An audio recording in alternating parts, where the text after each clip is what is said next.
Today on CityCast Boise, it was another very busy week at the State House, and it just keeps on snowing. With me to sort through the week's news are the Idaho statesman Scott McIntosh and our very own Frankie Barnhill. We're talking about fringe politics, drag bans, cash at school sporting events, and I guess everyone but me loves the month of March. It's Friday, March 3rd. I'm Emma Arnold, and this is what Boise's talking about.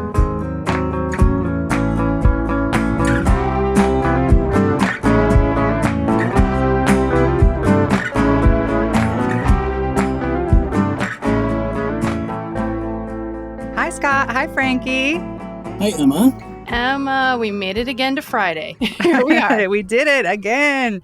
Scott, this is your first time on CityCast Boise, so thank you. Welcome. Yeah, thanks for having me.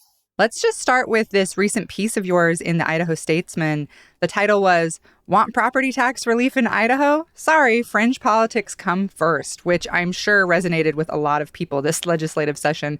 Why don't you tell us about it? Yeah, I would imagine, property tax relief is like on the top of everybody's list of things that they want solved. And it's like one of those things that it's like, isn't that what the legislature should be working on? Isn't that, real simple, basic policy that they should be working on? But instead, we've got a ton of kind of fringe politics, attacks on transgender rights, drag shows, obscene, quote unquote, obscene material in libraries, a firing squad, student IDs. 100 people voted with student IDs, but that's something that is apparently a priority for legislators. And the list goes on, the mRNA vaccine ban and armed militia parades. Militia parades. I mean, yeah.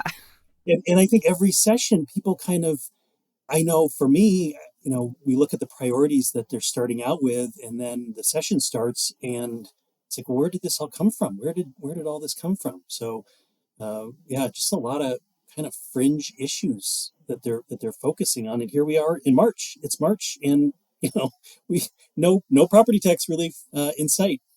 Yeah, let's dig into some of these fringe politics that you brought up. Frankie, we certainly saw, like Scott said, a lot of bills this week that felt more like culture war than what actually people need. Let's kind of start out with that armed militia parade one, which I thought was really pretty interesting, getting some pushback even from Republicans who are like, hey, this law has been in place since 1927. The militias are not trained National Guard members. They're not trained with weapon safety and stuff. It seems pretty concerning to me to allow this. Yeah, and it's an interesting backdrop, too. We spoke with contributor Heath Drusen about this a few weeks ago. We can link to that in the show notes, a little bit deeper conversation on where this bill came from and the concerns around it. But it does seem like, as Scott mentioned, a fringe, which I think means, far right in this instance, and vocal minority of Republicans who want to see something like this go through. And of course, we've got this, history in Idaho that is very uncomfortable, and we all need to remember it. In North Idaho, Aryan nations had their compound for years, and that's something that's majorly to be focused on when we're talking about anything to do with militias and quote unquote making them legal. And then of course, just in general, it seems like, and Scott, I'm curious because you've been following this longer than I have, following the legislature. Does it feel like things really are narrowing down where there are these bills that are just like, for example, the cash at school sporting events bill that came up this week that just seems like, how many people does this affect? Where a lawmaker, and I'm forgetting their name right now, who it was, but brought it up saying like, I tried to go to a basketball game and they needed a credit card and I only had cash, right? It's like, how many people is this affecting? Well, I hate to burst your bubble on this one because Representative Heather Scott brought this bill a couple of years ago in the early days of the pandemic. Because remember, we were all disinfecting our envelopes, our mail, and our groceries. And so a lot of businesses stopped taking cash because they were afraid of transmission of COVID. And so Representative Heather Scott brought this bill saying that, a business must accept cash, that it's legal tender and you can't refuse somebody. And, I kind of had the same reaction at first, like, oh, come on, give me a break. But then I started doing research into this, and really the folks who are most affected by cashless society are low-income folks who maybe don't have a bank account or can't afford a credit card, can't get credit, don't have a credit card. Minorities are overrepresented in people without access to a credit card. So I actually think this is a good thing because I don't know how many of you folks go to sporting events, high school sporting events, but those things are expensive. And it's hard enough, getting in, paying $6 or $7. And if all you got is cash, I think that I'm actually think that this might actually be a good bill. Huh. That is so fascinating. I'm so glad you brought that up. And this has actually personally affected me one time because I went to go to my kid's football game and I forgot my purse, but I had $20 in my pocket. And I tried to pay for me and my husband and they wouldn't let us use cash. And I was like, can we just go in? Like, we're not, we're just parents here. I was like, I'll hit you twice at the next one. We're going to be here. They wouldn't let us. And I had to have, and this is, really mortifying. But when my ex-husband got there, I had to be like, will you pay for us to get in the game, please? I don't have my card. So yeah, I get what you're saying, Scott. I hadn't really thought about it from that perspective. I'm glad that you brought that up. I felt like when I first read this, that this legislator was just like, I was personally inconvenienced one time and I'd like to legislate that. But I hadn't really thought of the backdrop of that. So thank you for bringing that up. Yeah, it's a problem for some folks, for sure. Well, let's talk about, Scott's made it so that doesn't seem very fringe anymore. So let's talk about this drag and burlesque ban, which again, really kind of affects me personally because the bill describes sexual conduct. This is a bill to ban public drag and burlesque performances, essentially. But one of the things it says is it defines sexual conduct that's going to be banned as sexually explicit descriptions of sex acts, which as a comedian, bread and butter, I do a lot of that and occasionally I do shows where occasionally people bring their kids. That's not my preference. I don't really want a kid in the crowd when I'm talking about something disgusting, but people bring their kids and potentially, a person could get in a lot of trouble now because of this bill for something like that. Yeah, and it just kind of shows the difficulty in trying to legislate morality. And they're obviously trying to target a very specific problem that they see kids at drag shows.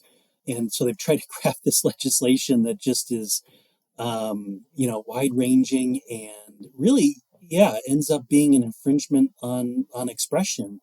And again, the chilling effect that this could have on private venues, say, well, geez, I know Emma Arnold has some kind of risque stuff in her show. And if a kid comes in, the parents, sues us, we could be in trouble and I can't afford that legal fight. And so I'm sorry, Emma, I can't have you in. And that's really the practical effect of bills like this. And again, for trying to solve a problem that doesn't really exist, and to go through all of this and spend all this time and effort on something that, for sure is going to be challenged in the courts. That we know this would be challenged in the courts and ends up being an infringement on free expression.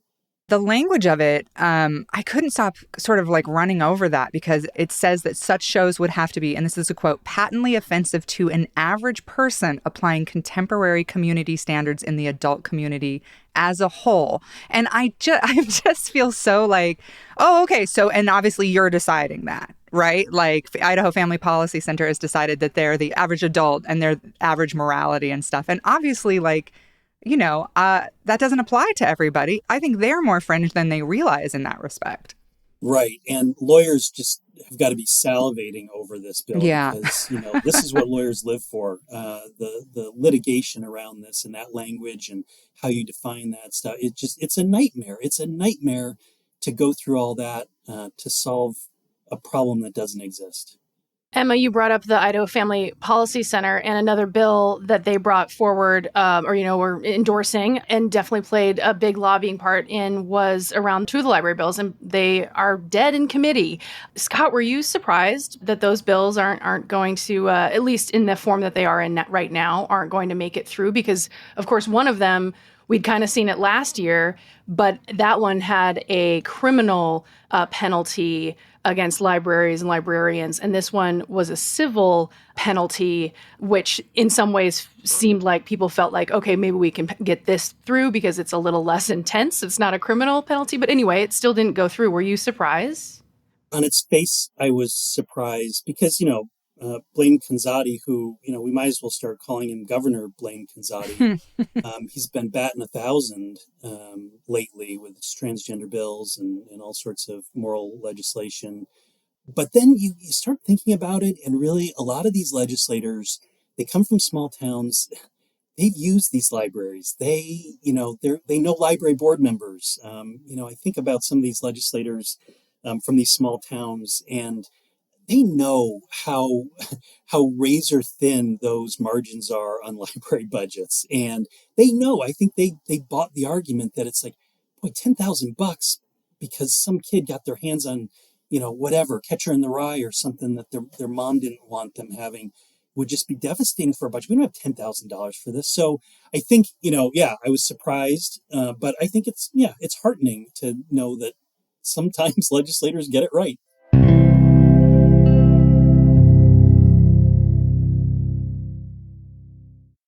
Let's move on to something that actually would help people.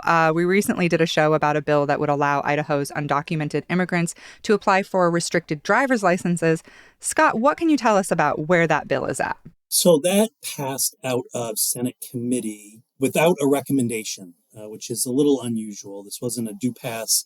The legislators in the committee said, let's send it to the Senate floor and have a debate about it on the Senate floor. And some of the legislators say, well, I might not vote for it, but I do want this to advance and see where we are with this. So that is awaiting a vote and debate on the Senate floor. But this would give undocumented immigrants restricted driver's licenses and would allow them to purchase vehicle insurance. So one of the problems that we have with folks who don't have driver's licenses, they don't have car insurance. And so if they get in a crash, that's bad for everybody. So this would help to solve that problem as well. I think it's interesting to, some of the groups that are supporting this, some powerful groups, the Idaho Dairymen's Association, Idaho Farm Bureau, right, are behind this, as well of course, as Latino groups that are in favor of this kind of effort. And it's not the first time this effort has come up. So we'll see if this year is the year that it'll actually make it all the way through. But good that Scott noted that it didn't have that do pass recommendation, which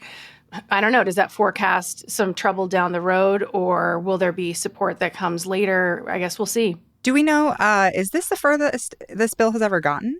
This has been tried before, and this is the farthest that it's made it to actually out of committee and onto the Senate floor. Well, that's encouraging then. When we talked to Roseli Guerrero from the ACLU, we learned a ton about that bill. So I can't wait to see what happens with it. It seems like it would really help a ton of people, a lot more undocumented people looking for driver's license than I think most Idahoans realize. So, but let's talk about this weather we're having. We did it. We survived another February, Boise. I feel proud of us for that. But as our Hey Boise newsletter pointed out, we're not forecast to go over 50 degrees anytime soon. And we're expecting more snow and quite a bit of snow. So I feel like March is always terrible in Boise. It's always terrible. So what do you think, Scott Franke?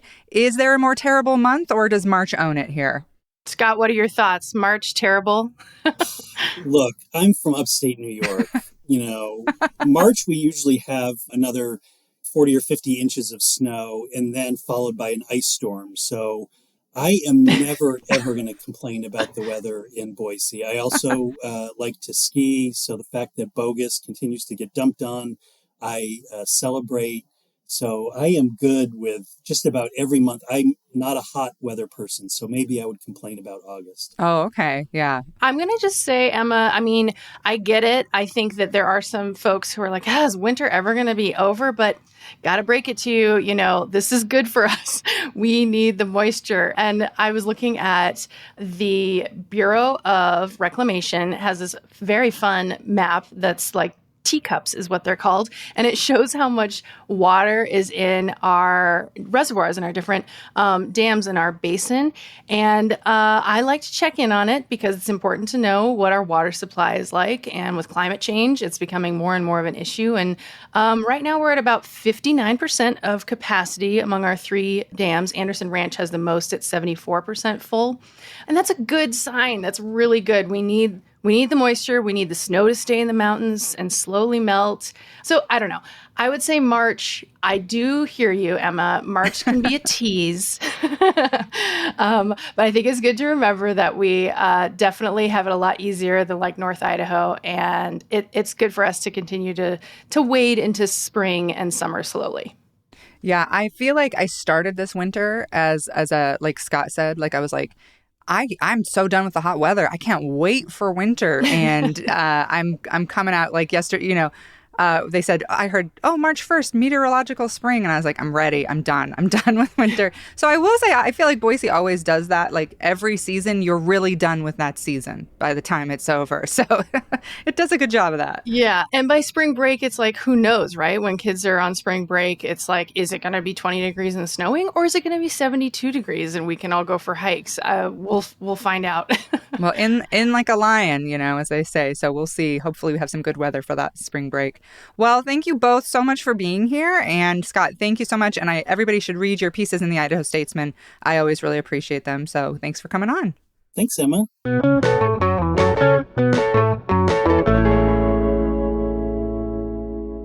And one more thing before we sign off. All week we've been talking about how to recycle like a pro.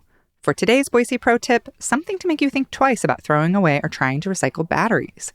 Turns out lithium batteries have caused fires at the recycling center and have completely burned garbage trucks. So instead, take those to one of the city's hazardous waste sites. We'll link to more info in the show notes.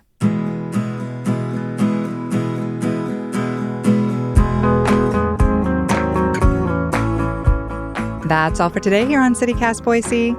The show is produced by Frankie Barnhill and Evelyn Avitia. Blake Hunter writes our Hey Boise newsletter, and I'm Emma Arnold. Our music is by Up Is the Down Is The. If you enjoyed our show today, leave us a review. It helps other people find us. We'll be back Monday with a great chat about rental fee protection with Senator Ali Rabi. Bye!